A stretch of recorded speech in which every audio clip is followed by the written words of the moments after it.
찬송가 323장입니다. 주께로 한 걸음씩. 주께로 한 걸음씩 왜 가지 않느냐. 너의 죄 자복하고 그 앞에 나가라. 한 걸음씩 한 걸음씩 주께 나오라. 주님께 아뢰이면 너 복을 받으리라. 값없이 주는 은혜 너 거절 말아라. 주께로 한 걸음씩 너 빨리 나가라. 주께서 너를 맞아 내 죄를 사하리. 한 걸음씩 한 걸음씩 주께 나오라. 주님께 아뢰이면 너 복을 받으리라. 값없이 주는 은혜 너 거절 말아라. 주께로 한 걸음씩 주 은혜 받아라. 기회를 잃지 말고 내 마음 정하라. 한 걸음씩 한 걸음씩 주께 나오라. 주님께 아뢰이면 너 복을 받으리라. 값없이 주는 은혜 너 거절 말아라. 주께로 한 걸음씩 곧 와서 아뢰라. 기쁘게 너의 몸을 주 앞에 드려라. 한 걸음씩 한 걸음씩 주께 나오라. 주님께 아뢰이면 너 복을 받으리라. 값없이 주는 은혜 너 거절 말아라. 하나님 아버지, 말씀에 비추어 우리의 삶을 돌아보니 참 하나하나가 하나님 말씀 따라 살아가지 못했음을 고백하게 됩니다.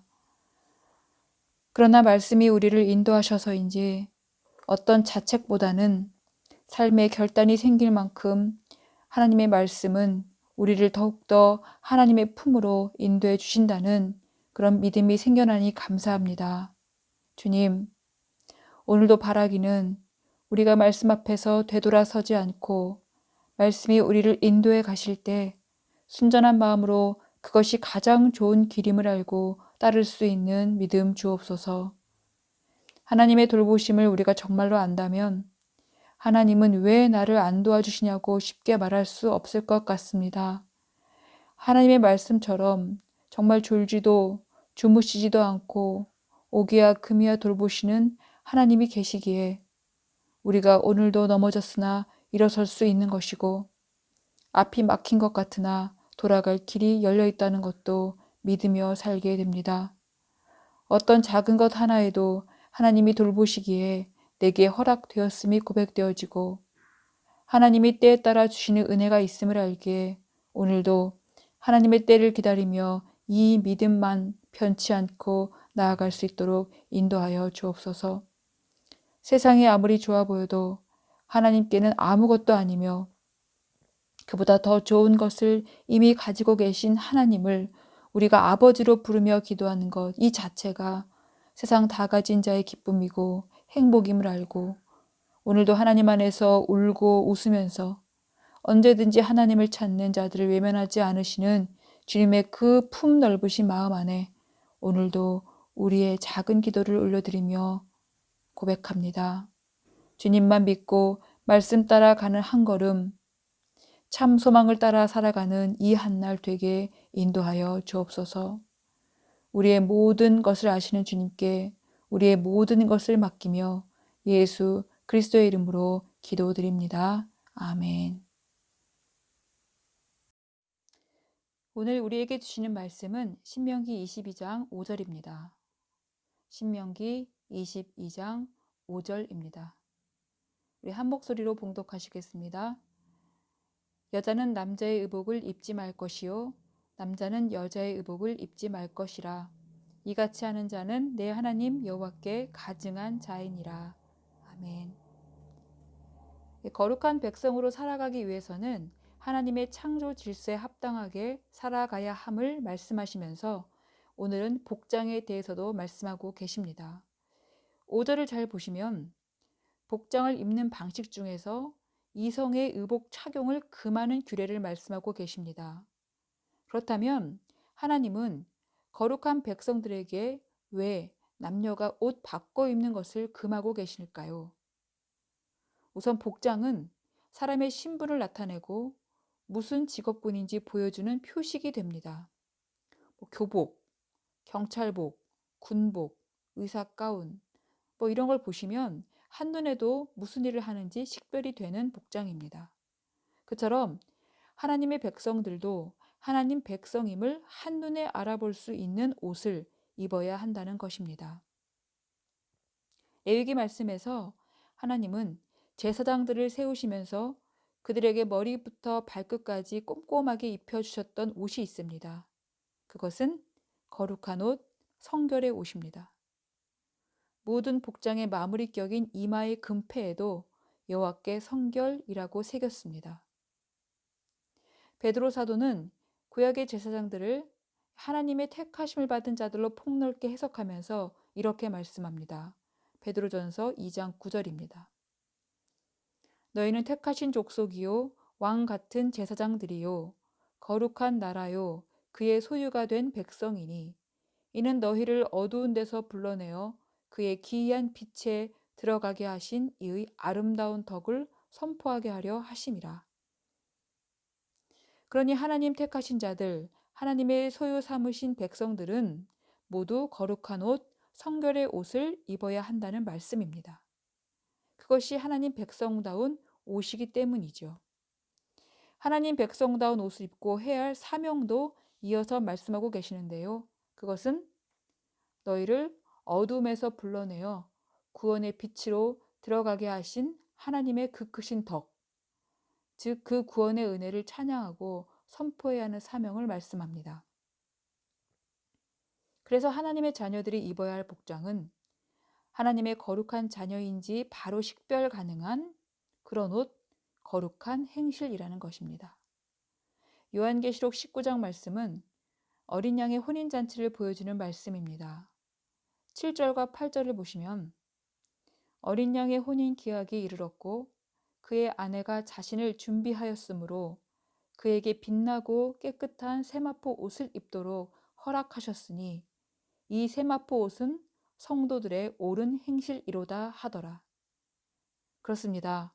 세상 끝날에 예수님이 신랑으로 오셔서 성도들을 신부로 맞이하실 때 신부인 성도들이 입어야 할 세마포 옷은 성도들의 옳은 행실이라고 말씀합니다. 우리는 직업이나 삶의 환경에 따라서 다양한 옷을 입고 살아가기 때문에 또 지금은 평상복이 상용화되어서 사실 어떤 직종인지 물어보지 않고는 알 수가 없을 때도 많습니다. 그래서 겉으로 드러난 복장 하나로 하나님의 자녀인지 아닌지는 더욱 식별하기가 어렵습니다. 그래서 그가 정말 하나님의 자녀인지를 확인할 수 있는 방법이 바로 그의 행실이라는 것입니다. 그러면서 하나님은 복장에 대해서 좀 더 구체적으로 말씀하십니다. 여자는 남자 의복을 입지 말고 남자는 여자 의복을 입지 말라. 이렇게 남녀가 옷을 바꿔 입지 말라고 명령하시는 이유가 무엇일까요? 가장 먼저는 거룩한 백성의 삶 때문입니다. 고대 근동에서는 남자와 여자의 옷이 오늘날처럼 구별되지 않았다고 합니다. 그렇기에 위와 같은 규정이 필요했습니다. 이것은 남녀의 차이를 모호하게 하거나 남녀의 역할을 바꾸는 것을 막으려고 한 것도 있고요. 특히 이방 나라들의 우상 숭배를 따라가는 것을 금하기 위한 처사라고 할 수 있습니다. 이방인들은 우상 숭배의 일환으로 옷을 이용했다고 합니다. 유대인 철학자 모세스 마이모니데스는 말합니다. 우상 숭배자의 체계는 남자가 금성 앞에 설 때는 여자의 채색 옷을 입어야 하고 여자가 화성을 경배할 때는 갑옷을 입고 나타나야 한다고 기록되어 있다. 금성은 로마 신화에서 비너스이고 그리스 신화에선 미의 여신 아프로디테입니다. 그러니 남자도 그 여신 앞에 설 때는 가장 아름다운 여자의 옷을 입어야 하고요. 화성은 로마의 전쟁신 마르스로서 그리스 신화에선 아레스입니다. 화성의 붉은 모습이 전쟁터의 불꽃이나 피를 연상시킨다고 해서 붙여진 이름입니다. 그래서 그 신 앞에 설 때에는 갑옷을 입고 서야 했던 것입니다. 이것에 대해서 하나님은 단호하게 말씀하십니다. 이같이 하는 자는 내 하나님 여호와께 가증한 자이니라. 여기에서 가증하다는 말은 히브리어로 토에바라고 하는데요. 혐오스럽고 구토가 나고 하나님이 몹시 싫어한다는 말입니다. 그래서 주로 이방인의 풍습이나 우상 숭배와 관련하여 사용되는 단어라는 점에서도 남녀가 옷 바꿔 입는 행위는 이방 우상 숭배 풍속에서 나왔음을 분명히 보여주고 있습니다. 우상 숭배 자체가 하나님이 아닌 다른 것을 주인 삼아 경배하는 일이기 때문에 우상 숭배 이런 풍속들은 창세기 1장 27절 말씀 보시면 하나님이 자기 형상 곧 하나님의 형상대로 사람을 창조하시되 남자와 여자를 창조하시고 이 말씀 보시면 남자와 여자를 창조하신 창조의 원리와 이 질서가 나오게 되는데요. 이것을 거스르는 꼴이 됩니다. 하나님의 창조 질서에는 이뿐 아니라 사시와 연한 또 각기 종류대로 지은 것들에 전부 하나님의 질서가 담겨져 있습니다. 그래서 우상 숭배 제의를 통해서 남녀가 의복을 바꿔 입는 일 역시 단순한 문제가 아니라 하나님께서 세우신 성의 질서를 깨뜨리고 방종과 타락으로 인도해서 결국 창조주 하나님이 거룩한 백성의 주인 되심을 부인하는 길로 이끌고 가기 때문에 하나님은 이런 가증한 풍속을 따르지 말라고 엄히 경고하고 계시는 것입니다. 이와 같은 맥락으로 9절도 그렇습니다. 내 포도원에 두 종자를 섞어 뿌리지 말라. 10절도 그렇죠. 너는 소와 나귀를 결의하여 갈지 말며 11절 양털과 배실로 섞어 짠 것을 입지 말 것이라고 말씀합니다. 다 창조의 질서를 무너뜨리는 이방의 혼합주의를 경계하면서 하시는 말씀입니다. 특히 소와 나귀는 팔레스틴 땅에서는 농사 지을 때 아주 요긴한 짐승들입니다. 그러나 두 짐승은 보폭이 서로 다르기 때문에 같이 멍에를 메어 밭을 갈 수가 없습니다. 이것은 함께 할 수 없는 것들을 함께 묶어서는 안 된다는 그런 비유의 말씀드립니다. 그러니 하나님의 자녀들이 세상의 문화를 따라가다 보면 우상 숭배의 길로 가기 쉽기 때문에 사소한 삶의 영역에서도 거룩을 유지하고 하나님이 세우신 질서를 지킬 수 있도록 교회와 성도는 늘 자신을 살피고 돌아보아야 한다는 것입니다. 교회의 세속화는 아주 미미한 세속적인 것에서부터 시작할 수 있기 때문입니다. 오늘도 우리는 하나님의 자녀로서의 정체성을 잃지 말고 세상과는 구별된 거룩한 삶으로 매일 초대받으면서 살아가는 은혜가 있기를 간절히 바랍니다. 고린도전서 10장 23절입니다. 모든 것이 가하나 모든 것이 유익한 것은 아니요 모든 것이 가하나 모든 것이 덕을 세우는 것은 아니니. 함께 기도하시겠습니다. 하나님, 우리가 무엇을 하든지 그 작은 것 하나에도 하나님의 성품이 묻어나게 인도하여 주옵소서. 세상에 누를 끼치는 그리스도인이 아니라 세상에 선을 베풀고 덕을 선포하는 참된 그리스도인의 생활로 하나님 백성의 합당한 옷을 입고 살아가는 우리 모두가 되게 하여 주옵소서. 예수님 이름으로 기도드립니다. 아멘.